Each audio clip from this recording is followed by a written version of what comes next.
ಸರ್ಕಾರಿ ಕಟ್ಟಡಗಳಿಂದಲೇ ತೆರಿಗೆಯನ್ನು ಬಾಕಿ ಉಳಿಸಿಕೊಳ್ಳಲಾಗಿದೆ. ಬಿಬಿಎಂಪಿಗೆ ಬರಬೇಕಿದೆ 268 ಕೋಟಿ ತೆರಿಗೆ.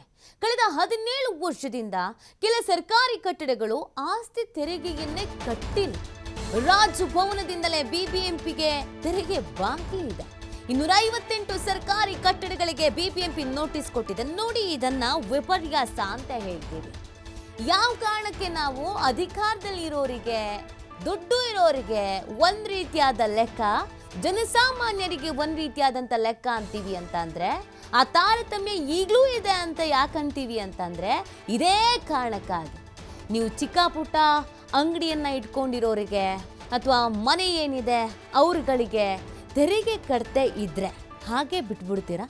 ಬಿಬಿಎಂಪಿ ಅಧಿಕಾರಿಗಳು ಬಿಡಿ ತೆರಿಗೆ ಕಟ್ಟಿಲ್ಲ, ಒಂದು 5-6 ವರ್ಷದಿಂದ ಒಂದು ಚಿಕ್ಕ ಅಂಗಡಿ ಇಟ್ಕೊಂಡಿದ್ದಾರೆ, ಒಂದು ಚಿಕ್ಕ ಶಾಪ್ ಇಟ್ಕೊಂಡಿದ್ದಾರೆ, ಏನೋ ಪಾಪ ಕಷ್ಟ ಅಂತ ಬಿಟ್ಟು ಬಿಡ್ತೀರಾ? ಇಲ್ಲ ತಾನೆ. ವಸೂಲಿ ಮಾಡ್ತೀರಾ? ಕಟ್ಟಲಿಲ್ಲ ಅಂತಂದರೆ ನಾನಾ ರೀತಿಯಾದಂಥ ರೂಲ್ಸ್ ಹೇಳ್ತೀರಾ. ರೂಲ್ಸ್ ಫಾಲೋ ಮಾಡಲಿಲ್ಲ ಅಂದರೆ ಫೈನ್ ಹಾಕ್ತೀರಾ. ಎಷ್ಟರ ಮಟ್ಟಿಗೆ ಹಿಂಸೆ ಕೊಡ್ಬೋದು ಅಷ್ಟರ ಮಟ್ಟಿಗೆ ಹಿಂಸೆ ಕೊಡ್ತೀರಾ. ತೆರಿಗೆ ವಸೂಲಿ ಮಾಡಲೇಬೇಕು, ಕಟ್ಟಲೇಬೇಕು, ಅದು ಗೊತ್ತಿರೋ ವಿಚಾರ. ಆದರೆ ಸರ್ಕಾರಿ ಕಟ್ಟಡಗಳೇ ಈ ಬಾಕಿ ಉಳಿಸ್ಕೊಂಡಿದ್ರು ಕೂಡ ಬಿಬಿಎಂಪಿ ಏನು ಮಾಡ್ತಿದೆ ಸ್ವಾಮಿ? ಅದು 1-2 ವರ್ಷ ಅಲ್ಲ, 17 ವರ್ಷದಿಂದ ಕೆಲ ಸರ್ಕಾರಿ ಕಟ್ಟಡಗಳು ಆಸ್ತಿ ತೆರಿಗೆನೆ ಕಟ್ಟಿಲ್ಲ ಅಂತಂದರೆ 17 ವರ್ಷದಿಂದ ಏನು ಮಾಡ್ತಿದ್ದಾರೆ ಸಂಬಂಧಪಟ್ಟವರು? ನಿದ್ದೆಗೆ ಜಾರ್ಬಿಟ್ಟಿದ್ದೀರೋ ಅಥವಾ ನಿಮಗೆ ಕಣ್ಣೇ ಕಾಣಲ್ವೋ ಅಥವಾ ಏನು ಅಂತ ಬೇಕಲ್ಲ. ಇನ್ನೂ ಒಂದು ವಿಪರ್ಯಾಸ ಅಂತಂದರೆ ರಾಜಭವನದಿಂದಲೇ ಬಿಬಿಎಂಪಿಗೆ ತೆರಿಗೆಯನ್ನು ಬಾಕಿ ಉಳಿಸ್ಕೊಳ್ಳಲಾಗಿದೆ. ನೀವುಗಳೇ ರೂಲ್ಸ್ ಮಾಡೋದು, ನೀವುಗಳೇ ನಿಯಮ ಜಾರಿಗೆ ತರೋದು, ನೀವುಗಳೇ ಫಾಲೋ ಮಾಡಿಲ್ಲ ಅಂತ ಹೇಳಿದ್ರೆ ಇನ್ನು ಜನಸಾಮಾನ್ಯರು ಹೆಂಗೆ ಫಾಲೋ ಮಾಡ್ತಾರೆ? ಮತ್ತು ಯಾಕೆ ಮಾಡಬೇಕು? ಯಾರಾದರೂ ಸಾಮಾನ್ಯ ವ್ಯಕ್ತಿಗಳಿಗೆ ತೆರಿಗೆ ಕಟ್ಟಿಲ್ಲ ಅಂತ ಅಂದಿದ್ರೆ ನೀವು ಬಿಟ್ಟು ಬಿಡ್ತಿದ್ರಾ ಅಂತ ಹೇಳಿ.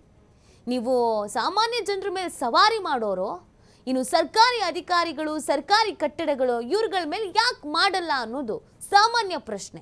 ಇದು ನೋಡಿ, ನೆನ್ನೆ ಮೊನ್ನೆ ಕತೆ ಅಲ್ಲ, ಅಥವಾ ಇಲ್ಲಿ ಮಾತ್ರ ಈ ಕತೆ ಅಲ್ಲ, ಎಲ್ಲ ಕಡೆನೂ ಇದೇ ಕತೆ, ಯಾವಾಗಲೂ ಇದೇ ರೋಗ. 258 ಸರ್ಕಾರಿ ಕಟ್ಟಡಗಳಿಗೆ ಈಗ ನೋಟಿಸ್ ಕೊಟ್ಟಿದ್ದಾರಂತೆ. ನಮ್ಮ ಬಿಬಿಎಂಪಿ ಅವರಿಗೆ ಈಗ ಎಚ್ಚರ ಆಗಿದೆ, ನಿದ್ದೆಯಿಂದ ಎದ್ದಿದ್ದಾರೆ. ಬರೋಬ್ಬರಿ 268 ಕೋಟಿ ತೆರಿಗೆ ಬಾಕಿ ಇದೆ ಅಂತಂದರೆ ಯೋಚಿಸಿ, ಎಷ್ಟರ ಮಟ್ಟಿಗೆ ಇವರು ಅವಕಾಶವನ್ನು ಮಾಡಿಕೊಟ್ಟಿದ್ದಾರೆ ಸರ್ಕಾರಿ ಕಚೇರಿಗಳಿಗೆ ಅಂತ. ಯಾಕೆ ವಸೂಲಿ ಮಾಡೋಕ್ಕೆ ಬರ್ತಾ ಇರಲಿಲ್ವಾ? ಸುಮ್ಮನೆ ಬಿಟ್ಬಿಟ್ಟಿದ್ದೀರಾ ಏನು? ಯಾಕೆ ಆ ಥರ ಮಾಡಬೇಕಾಗಿತ್ತು? ಪ್ರಶ್ನೆ ಇದು. ಯಾವಾಗಲೂ ಇದೇ ಪ್ರಶ್ನೆ ಹುಡ್ಕೊಳ್ಳೋದು. ನೀವು ಜನಸಾಮಾನ್ಯರಿಗೂ ನ್ಯಾಯ ಮಾಡ್ತೀರಾ, ಹಾಗೆಯೇ ನಿಮ್ಮ ತಕ್ಕಂತೆ ಅನುಕೂಲಕ್ಕೆ ಸರಿಯಾಗಿ ಕಾನೂನುಗಳನ್ನು ಮಾಡ್ಕೊಳ್ತೀರಾ ಅಂತ.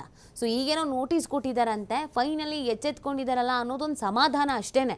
ಸೊ ಇನ್ನಿದ್ರಲ್ಲಿ ಎಷ್ಟು ಜನ ತೆರಿಗೆಯನ್ನು ಕಟ್ಕೊಳ್ತಾರೋ ಅಥವಾ ಕಟ್ಕೊಳ್ದೆ ಇನ್ನೊಂದು 17 ವರ್ಷ ಹಾಗೆ ಬಿಟ್ಕೊತಾರೋ ಗೊತ್ತಿಲ್ಲ. ಫೈನಲಿ 258 ಸರ್ಕಾರಿ ಕಟ್ಟಡಗಳಿಗೆ ಬಿಬಿಎಂಪಿ ಕಡೆಯಿಂದ ನೋಟಿಸ್ ಹೋಗಿದೆ.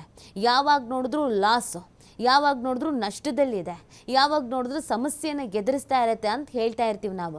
ಯಾಕೆ ಅಂತಂದರೆ ಬರಬೇಕಾಗಿರೋ ಕಡೆಯಿಂದ ತೆರಿಗೆ ಬರದೇ ಇರೋದಕ್ಕೇನೆ.